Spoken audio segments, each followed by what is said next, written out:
Hi hello friends, welcome back to my channel. ಇವತ್ತು ನಿಮಗೆ ಬಿಡದಿ ತಟ್ಟೆ ಇಡ್ಲಿ ಹೇಗೆ ಮಾಡೋದು ಮನೇಲಿ ಅಂತ ಸಾಫ್ಟಾಗಿ ಹೇಳ್ಕೊಡ್ತೀನಿ. ಮೆಜರ್ಮೆಂಟ್ನ ನೋಟ್ ಮಾಡ್ಕೊಳ್ಳಿ. 3 ಲೋಟ ಇಡ್ಲಿ ಅಕ್ಕಿ ತೊಗೊಂಡಿದ್ದೀನಿ. ಇದನ್ನು ನಾವು ಒಂದು ಪಾತ್ರೆಗೆ ಹಾಕ್ಕೊಳ್ಳೋಣ.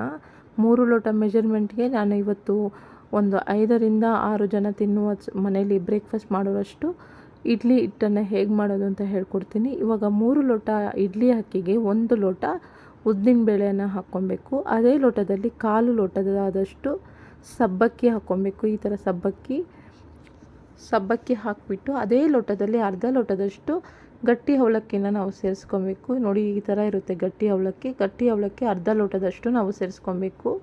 ಮತ್ತು 1 ಸ್ಪೂನು, ಚಿಕ್ಕ ಸ್ಪೂನಲ್ಲಿ 1 ಸ್ಪೂನ್ ಆದಷ್ಟು ಮೆಂತ್ಯ ಕಾಳನ್ನು ಹಾಕಿ ಚೆನ್ನಾಗಿ ವಾಶ್ ಮಾಡಿ ಒಂದು 5ರಿಂದ 6 ಗಂಟೆಗಳ ನೆನಿಬೇಕು. ಚೆಂದ ನೀರಲ್ಲಿ ನೆನೆದ್ರೇ ಇಡ್ಲಿ ಚೆನ್ನಾಗಿ ಬರುತ್ತೆ. ಒಂದು ಮಧ್ಯಾಹ್ನ ನೀವು ನೆನೆ ಹಾಕಿ ಒಂದು 5 ಗಂಟೆ ಆದಮೇಲೆ ರುಬ್ಕೊಬೇಕು. ನಾನಿಲ್ಲಿ ಮಿಷನಿಗೆ ಹಾಕಿ ರುಬ್ಬಿ ತಂದಿಟ್ಟಿದ್ದೀನಿ. ನೀವು ಮಿಕ್ಸಿಲಿ ಬೇಕಾದರೂ ರುಬ್ಕೊಬೋದು, ಇಲ್ಲ ಗ್ರೈಂಡರೆಲ್ಲ ಹಾಕಿ ಕೂಡ ರುಬ್ಕೊಬೋದು. ಇದನ್ನು ಉಪ್ಪು ಹಾಕಿ ರಾತ್ರಿಯೇ ನಾವು ಉಪ್ಪು ಹಾಕಿ ಚೆನ್ನಾಗಿ ಕಲಿಸ್ಬಿಟ್ಟು ಇಡಬೇಕು. ಯಾಕಂದರೆ ಅದು ಉಪ್ಪು ಹಾಕಿ ಕಲಿಸಿದರೆ ನೀವು ಚೆನ್ನಾಗಿ ಅದು ಉಬ್ಬಿ ಬರುತ್ತೆ. ಅದಕ್ಕೋಸ್ಕರ ಹಿಟ್ಟಾಗಬೇಕು ಅಂದರೆ ನೀವು ಚೆನ್ನಾಗಿ ಈ ಥರ ಉಪ್ಪು ಹಾಕಿ ಕೈಯಲ್ಲಿ ಚೆನ್ನಾಗಿ ಕಲಿಸ್ಕೊಬೇಕು. ನಾವು ಕೈಯಲ್ಲಿ ಕಲಿಸಿದಾಗ ಮಾತ್ರ ಎಲ್ಲಿ ಚೆನ್ನಾಗಿ ಮಿಕ್ಸ್ ಆಗುತ್ತೆ. ಅದಕ್ಕೋಸ್ಕರ ಕೈಯಲ್ಲೇ ಚೆನ್ನಾಗಿ ಮಿಕ್ಸ್ ಮಾಡಿಬಿಟ್ಟು ಈ ಹದದಲ್ಲಿ ಇರಬೇಕು. ನೋಡಿ, ತೀರ ಗಟ್ಟಿನೂ ಇರಬಾರ್ದು, ತೀರ ತೆಳ್ಳಗೂ ಇರಬಾರ್ದು. ಈ ಒಂದು ಹದದಲ್ಲಿ ಹಿಟ್ಟು ತಯಾರಿಸಿ ನೀಟಾಗಿ ಮುಚ್ಚಿ ಇಟ್ಬಿಡಬೇಕು. ಮತ್ತು ಯಾವ ಡಿಸ್ಟರ್ಬೆನ್ಸು ಇದಕ್ಕೆ ಇರಬಾರ್ದು. ಹಿಟ್ಟಿಗೆ ಮುಚ್ಚಳ ತೆಗಿಯೋದು ಮತ್ತು ಸ್ಪೂನಲ್ಲಿ ಮಿಕ್ಸ್ ಮಾಡಿ ನೋಡೋದು ಏನೂ ಇರಬಾರ್ದು. ಇಡೀ ರಾತ್ರಿ ನೀವು ಈ ಥರ ಮುಚ್ಚಿಟ್ಬಿಟ್ಟು ಬೆಳಗಿನ ಜಾವ ನೀವು ಓಪನ್ ಮಾಡಿ ನೋಡಿದ್ರೆ ಹಿಟ್ಟು ಚೆನ್ನಾಗಿ ಹದ ಬಂದು ಉಕ್ಕಿ ಬಂದಿರುತ್ತೆ. ತುಂಬ ಚೆನ್ನಾಗಿರುತ್ತೆ. ನೋಡಿ, ಒಂದು ತಟ್ಟೆ ಇಡ್ಲಿ, ಬಿಡದಿ ತಟ್ಟೆ ಇಡ್ಲಿ ಅಂದರೆ ಎಲ್ಲರಿಗೂ ಇಷ್ಟ ಆಗುತ್ತೆ. ಯಾಕಂದರೆ ಸಾಫ್ಟಾಗಿರುತ್ತೆ. ಮನೇಲಿ ಮಾಡೋಕ್ಕಾಗಲ್ಲ ಅಂಥವ್ರಿಗೆ ಇದು ಒಂಥರ ತುಂಬ ಈಸಿ ಅಂತ ನಾನು ನಿಮಗೆ ಹೇಳ್ಕೊಡ್ತೀನಿ. ನೋಡಿ, ಇವಾಗ ಹಿಟ್ಟು ಚೆನ್ನಾಗಿ ಉಕ್ಕಿ ಬಂದಿದೆ. ಇದನ್ನು ಹೇಗೆ ನಾವು ಇಡ್ಲಿ ತಟ್ಟೆಯಲ್ಲಿ ಇದು ಇಡ್ಲಿ ಮಾಡೋದಂತ ಹೇಳ್ಕೊಡ್ತೀನಿ. ನೋಡಿ, 1 ಚಿಟಿಕೆ ಆದಷ್ಟು ಸೋಡಾ ತೊಗೊಬೇಕು. ಸೋಡಾ ಸುಮ್ಮನೆ ಆಪ್ಷನಲ್ ಅಷ್ಟೇ, ಸ್ವಲ್ಪ ಹಾಕಿಬಿಟ್ಟು ಇದಕ್ಕೆ ಸ್ವಲ್ಪ ನೀರನ್ನು ಮಿಕ್ಸ್ ಮಾಡಿಬಿಟ್ಟು, ಯಾವತ್ತೂ ಸೋಡಾನ ನಾವು ಅಡುಗೆ ಸೋಡಾ 1 ಚಿಟಿಕೆ ಹಾಕಿ ನೀರಲ್ಲಿ ಮಿಕ್ಸ್ ಮಾಡಿ ಒಂದು ಇಡ್ಲಿ ಬ್ಯಾಟರನ್ನು ಮಿಕ್ಸ್ ಮಾಡೋಣ. ಆಲ್ರೆಡಿ ನಾವು ಉಪ್ಪು ಹಾಕಿರೋದ್ರಿಂದ ಉಪ್ಪು ಹಾಕೋ ಅವಶ್ಯಕತೆ ಇಲ್ಲ. ನೋಡಿ, ಎಷ್ಟು ಚೆನ್ನಾಗಿ ಹದ ಬಂದಿದೆ. ಇದು ನೊರೆ ಎಲ್ಲ ಹೋಗಬೇಕಾಗೆ ಚೆನ್ನಾಗಿ ಮಿಕ್ಸ್ ಮಾಡಿದರೆ ಫುಲ್ ಇದ್ದಿದ್ದು ನೋಡಿ. ಮತ್ತೆ ಯಥಾ ಪ್ರಕಾರ ಅರ್ಧದಷ್ಟು ಹಿಟ್ಟಿದೆ. ಈ ಹಿಟ್ಟನ್ನು ಚೆನ್ನಾಗಿ ಮಿಕ್ಸ್ ಮಾಡಬೇಕು.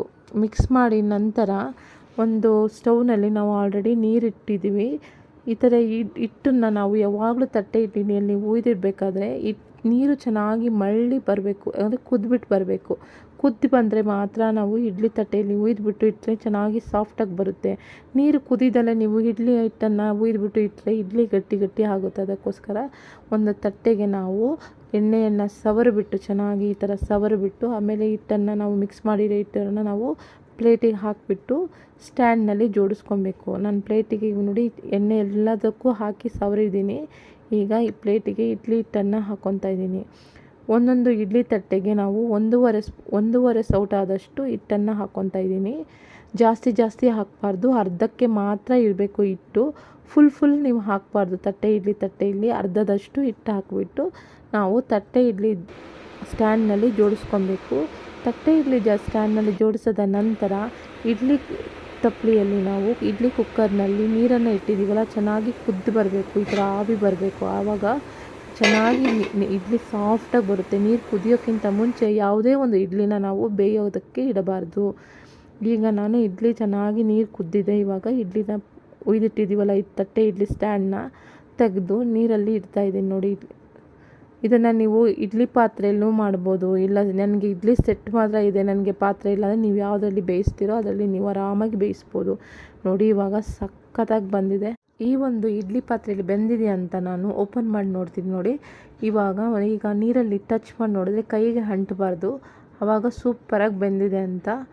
ಈಗ ನಾನು ಸ್ವಲ್ಪ ಒಂದು 5 ನಿಮಿಷ ಇಲ್ಲ ಒಂದು 3 ನಿಮಿಷಗಳ ಕಾಲ ಹಾಗೆ ತಣ್ಣಗಾಗೋಕ್ಕೆ ಬಿಟ್ಬಿಟ್ಟು ಆಮೇಲೆ ನಾವು ಆಗೋಕ್ಕೆ ಬಿಟ್ಬಿಟ್ಟು ಆಮೇಲೆ ನಾವು ಇಡ್ಲಿನ ತೆಗಿಬೇಕು.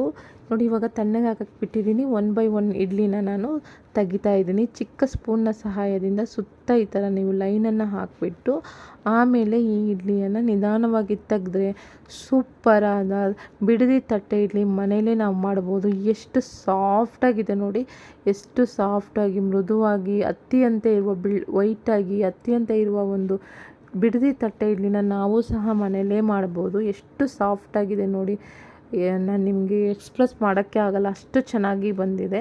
ಈ ಒಂದು ತಟ್ಟೆ ಇಡ್ಲಿನ ನೀವು ಸಹ ಮನೇಲಿ ಟ್ರೈ ಮಾಡಿ ನೋಡಿ, ಹೇಗೆ ಬಂದಂತ ನನ್ನ ಕಮೆಂಟ್ ಬಾಕ್ಸಲ್ಲಿ ತಿಳಿಸಿ. ಇದೇ ರೀತಿ ನಾನು ಹೊಸ ವೀಡಿಯೋಗಳು ಹಾಕೋದಕ್ಕೆ ನನ್ನನ್ನು ಪ್ರೋತ್ಸಾಹಿಸಿ. ನನ್ನ ಚಾನಲನ್ನು ಇದೇ ಥರ ನೋಡಿ, ಮತ್ತು ನನ್ನ ವೀಡಿಯೋಗಳನ್ನು ಹಳೆಯ ವೀಡಿಯೋಗಳನ್ನು ಸಹ ನೀವು ಇದೇ ಥರ ನೋಡಿ. ನನ್ನ ಕಮೆಂಟ್ ಬಾಕ್ಸಲ್ಲಿ ಏನಾದರೂ ಗೊತ್ತಾಗಿಲ್ಲದೆ ನೀವು ಕಮೆಂಟ್ ಹಾಕಿ, ನಾನು ಅದಕ್ಕೆ ರಿಪ್ಲೈ ಮಾಡ್ತೀನಿ. ಮತ್ತು ನಿಮಗೆ ಈ ರೆಸಿಪಿ ಇಷ್ಟವಾದಲ್ಲಿ ಲೈಕ್ ಮಾಡಿ, ಶೇರ್ ಮಾಡಿ, ಕಮೆಂಟ್ ಮಾಡಿ. ಮರೆಯದೆ ನನ್ನ ಚಾನಲನ್ನು ಸಬ್ಸ್ಕ್ರೈಬ್ ಮಾಡಿ. ಸ್ಕಿಪ್ ಮಾಡ್ದಂಗೆ ನನ್ನ ವಿಡಿಯೋ ನೋಡಿ. ಧನ್ಯವಾದಗಳು.